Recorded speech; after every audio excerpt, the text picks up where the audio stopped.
Like already, and I just signed on, but making sure that my mic is there. Good morning, good morning. Week 17 is upon us. Last game of the regular season and for the entire season, unfortunately, for the Carolina Panthers, as they have been on a losing streak of sorts. But today, Carolina Panthers face the New Orleans Saints at 1 o'clock in the New Orleans Superdome. I am Chris Jenkins for Charlotte Vibe. And before I get into it, I just want to say thank you, everybody, for all the support year after year, week after week, as I continue to cover the Carolina Panthers. It's really special to have people supporting and following along with what it is that you do. So this is something I started doing this year for the first time. Leave some comments below if you like these pregame Q&As that I do. I always do them each best game ever. I always do them each week, an hour and a half before the game. And if I'm at the stadium, then I still do it at the stadium outside. Managed to do it on a few road trips this year as well. Something I've enjoyed doing, so would love to hear some feedback on that. So here's the format. I'll go and tell you guys the inactive list for the day. Excuse me. I don't know why I have to rudely burp while I'm on live today, but I'll tell you the inactive list for today. Then we'll go with a few headlines that I think are relevant that you all may be interested in knowing, and then we'll take some Q&A, overall about 10-minute session. So without further ado, let's get into it. The inactives for today, and there is a shocker on there, but let me just go through them. No surprise, defensive tackle Kawan Short is inactive today. Quarterback Cam Newton is inactive today. Cornerback Lorenzo Doss, he is inactive today. Wide receiver Devin Funchess is inactive today, as well as defensive end F.A. Abada, guard Trey Turner, which is no surprise due to an injury that he was having, and also tight end Jason Vanderland is inactive. So, in case you didn't catch it, the big one out of that list, and it's not so much shocking at this point, it's just, it almost seems like it's a more of a revealing fact that Devin Funchess is inactive today, and he had no injuries all week that will lead you to think there's a reason for his health to be inactive today, other than saying that they want to give a lot of other guys on the roster some more time, and they felt like making Devin Funchess inactive would be the least impactful because Devin Funchess has pretty much been inactive for the past 4 to 6 weeks with just not having a lot of touches. So it all begs the question about what is going to be Devin's future.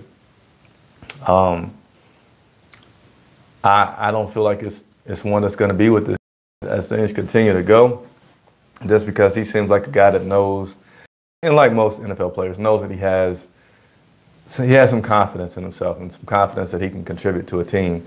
And I think if he stays here and he's not offered a position of relevance, then it's not going to be something that's attractive to him. And regardless if he can get the money or not, he's going to want to be someplace where he can be in a starting lineup and getting significant, excuse me, I don't know what's going on with my voice today, and getting some significant snaps. F.A. Abada being inactive today is a little bit of a shock. Again, because today you expect a lot of the players to get some time that have not been getting a lot of time. And all season long, F.A. Abada and Marquise Haynes have been substituting for playing time. But Rivera has said that he likes to have Marquise Haynes active when they're on artificial turf, which is what they have in New Orleans. So maybe this is not so much a point on or negative towards F.A. more so than it is Rivera just continuing to give Marquise Haynes opportunities when they have turf just to see if his speed can help him make an impact in the game. So speaking of the game today, and again, this is interactive, so I'm done with my speech. As you guys have questions, please just type them on up and we'll make this an interactive conversation. I always like to say I work for you, and I always like to remind people that I work for you because I want to give content that you all are interested in. Some people are wanting the Carolina Panthers to lose today. They don't care if they win. And I'm curious on your thoughts about that, being that if they lose, they're going to get a higher draft pick. And I'm just never a fan of flopping or cheering for a team that I like to lose. It's just hard. I'm just too competitive to wish that they lose. I think we have a lot of weapons. Certainly, we could use some things. It's nothing, it's nothing better, regardless of how good you are, to get. I don't know what's going on with my voice. I need some water in order to get a top pick. But I'm hoping for a competitive game today, and there's a few players that I'm curious to see how well they do it, and that I think that could benefit from that extended playing time today. One of them is a man, Cameron Artis Payne. So we don't know how much the starter is going to play like Christian McCaffrey, but presumably it's going to be a short period. It's going to be maybe a quarter, and you're going to start to see these subs coming in. And you're still going to have some starters in there to balance out the entire roster for the rest of the game. But Cameron Artis Payne, I feel like, is a guy that is destined to not be a Carolina Panthers next year. He makes it each year seeming like just on the cusp, and he contributes to special teams. But I feel like with Norv Turner's offense, he's even more not a fit. And a guy like Fozzie Whitaker, that's on injured reserve coming back, will be a better fit for what Norv likes to do. But this would be a good chance for Cameron Artis Payne to get some good game tape, to be picked up by another team, and have hopefully a chance to be productive in the NFL that way. I'm really apologizing for my throat. I wish I knew. Can I pause this so I can go get me some water? All right, I don't know how to pause. But another player that I think will be interesting to see today with some extended time, one of our draft picks from this year, Rashawn Golden, who really hasn't shined much. It seems like he's still trying to get his grasp about this NFL thing and his talent. And he's going to have some significant time today. So I'm looking forward to seeing what Rashawn Golden could do. I know in other news, not related to the Panthers, but could end up being related to the Panthers, is Steve Wilks out in Phoenix, Arizona, has been rumored by the great old Ian Rappaport to have some jeopardy for his job for this next season. I don't like that. I feel like coaches, you got to give somebody more than a year, right? I mean, it's his first time as a head coach. Excuse me. Why not give this guy more than a year? But if he does, in fact, is terminated after this first year in Arizona, I think it's a good chance that he comes back to Carolina, because I don't think he's going to right away get a chance to get another head coaching opportunity. Number one, your first-year head coach, you had a bad season out in Arizona. I don't see too many people being hungry to bring you on and head coach their team. I see that you're going to be a role player on the team, such as a defensive coordinator or something like that. And why not come back to Carolina, where there certainly seems to be a role there open for you with the changes that we had with Eric Washington. So we'll keep our eyes open for that. And let me go ahead and look at some of these comments from Day. Funches will be here next year as a end zone and third and long receiver like he been before. We let Benjamin go. Funches just got put in a position out of the blue that he didn't want to be in. So let me ask you this. If he's in a position that he didn't want to be in, what makes you think he will continue to want to be in that position? That's why I feel like he will not be here next year, because I don't feel like he's going to want such a reduced role. I mean, he wore the number one at Michigan. This guy has some self-esteem, whether it's warranted or not. He wore number one at Michigan. He was the man there. He came here, he was highly regarded. They let Kelvin Benjamin go because they're expecting that Devin Funches could be that guy. I don't see him at this young age just feeling like, you know what, I'll go ahead and take a reduced role. I don't have to be number one anymore. I see that being not a likely position for him to take. What do you think of the possibility of drafting a quarterback or potentially bringing in a Joe Flacco to help push Cam? Because I really do not see that championship drive and number one play from Cam. Well, I'm shaking my hand, not so much no to the idea, but mostly on the fact that Cam Newton is the last guy that needs to be pushed. Cam works extremely hard. Like if you follow him on his Instagram, if you don't, let me tell you, he gets up in the mornings, he goes for these runs, he goes to the sauna, he swims.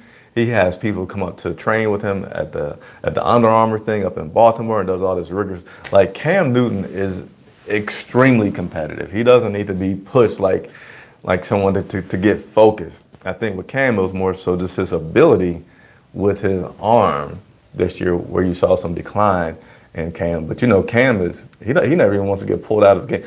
I'm sure Cam is probably part of the reason why they didn't put him on the injured reserve, just because he refuses to be like, no, don't put me out like that completely. Even though we all know that he's not going to play anything at all. And I felt like he could have been placed on IR to give another roster spot to somebody to have some opportunity. But that happened. So in terms of drafting another quarterback, I kind of feel like they would be more likely to put some emphasis on some other positions. Well, maybe draft a quarterback, but just not high up. Just not high up. I don't have off the top of my head how well the backups did with Kyle Allen and his potential. So, Stack, I am a Cam fan. However, all that working out doesn't translate to completions over 20 yards. No, it doesn't translate to it doesn't automatically equal with success. But in terms of the comment from the previous user about Cam having somebody that pushes him and encourages him to work hard, I think his work ethic is already there. And you don't need to bring in somebody to motivate Cam. That's more so where that comment came from. So we got time for a few more questions from everybody out there. If you have any, go ahead and type it on up for me to see. I will continue to report on the game throughout the game, as well as post-game. We'll have quotes from the players and some interesting facts from the day. I know Christian McCaffrey can get some pretty good achievements today, such as 75 yards from scrimmage to get to 2,000 yards on the season. Peppers needs 2 sacks to be third most all time. DJ Moore needs 130 yards from scrimmage to set a franchise record for rookies. And Kuechly needs 1 tackle for a loss for the single season team record. What's up, Shaq? Chris, we know that you like Ron Rivera, but based off the results, shouldn't he lose his job? Shaq, I don't know if I'm saying your name right, man. I feel bad because you've been following me forever. If it's Shaq or Shaked, how do you say it? I feel like Ron Rivera's job should be in jeopardy. Definitely should be in jeopardy because of the fact of how many games in a row you lose. And if you're going to give him another season at it, that you give him another season with a very, very, very short leash. I mean, basically, if after the first quarter of next year, it looks like he's not got a hold of this team, then you let him go early so that you can bring somebody in and make those next 3 quarters a push to continue to make the playoffs and leverage the talent that we have on this team. All right. So I'm going to go ahead and wrap up. Again, follow on Twitter for more in-game updates. I will be in the locker room this week to catch a few of the goodbyes that the players say, even though I just don't envision much coming this week from that regard. And I still have some more interviews that will be coming out from one-on-ones that I have done with players and upcoming players that I have. And I've learned not to say who they are until we've actually sat down and did it. But hopefully they will happen and you guys will see it. So I'm going to read this last comment and get out of here. Will ticket prices be lower next year? I doubt it. Shaked. I still don't know if I'm saying your name. Adam Ivy says, 1 more question. All right, Adam, what do you got? I'll answer your question and go. We shouldn't risk CMC at all today, and Peppers gets a record due to old age. CMC is absolutely going to play today. I don't think there's any risk. You can't probably make him sit down. think, in my opinion, the reason we are 6-9 is 100% because of the defense. College and NFL is different. Cam was backup for Tebow and was first in draft for us. So Funchess was number 1 in college, but got here and wasn't. Look at 2015 year, Funchess was never on the field to need it. Yeah, but it's still a mentality, you know. I'm not saying what his ability is, if he's a true number 1 or not, but I'm saying his mentality is that he is a number 1. And if that's your mentality and you're at the end of a contract, why are you going to want to stay someplace where you're a number 3, number 4? Especially if you feel like you can get an opportunity somewhere and be a number 1 or even a number 2. For that reason, I say that Funchess will not be here. The defensive line, to me, is the weak spot. What do you think about that? Yeah, I feel like, and I'll take this, appreciate the last question, Adam, that especially if Ron Rivera is going to continue to be around, that the emphasis on picking something high should be on the defensive side. I mean, you look at how many years ago where we paid a lot of guys some money, Kawan Short, Mario Addison. I don't think Peppers is getting paid that much. I think Dontari Poe is getting a decent contract. All the excitement that we used to have on defense is completely gone. And Ron Rivera is a defensive guy. So I certainly feel that defensive line should get the frontmost attention for the offseason. And there's certainly some things are going to happen all around. You know, something's going to be done with Matt Khalil as well. But I agree, defensive line was the biggest shortcoming. So thanks, everybody, for watching. Game time is 1 p.m. Again, follow me on Twitter. And always, always, always, thank you so much for your support and watching.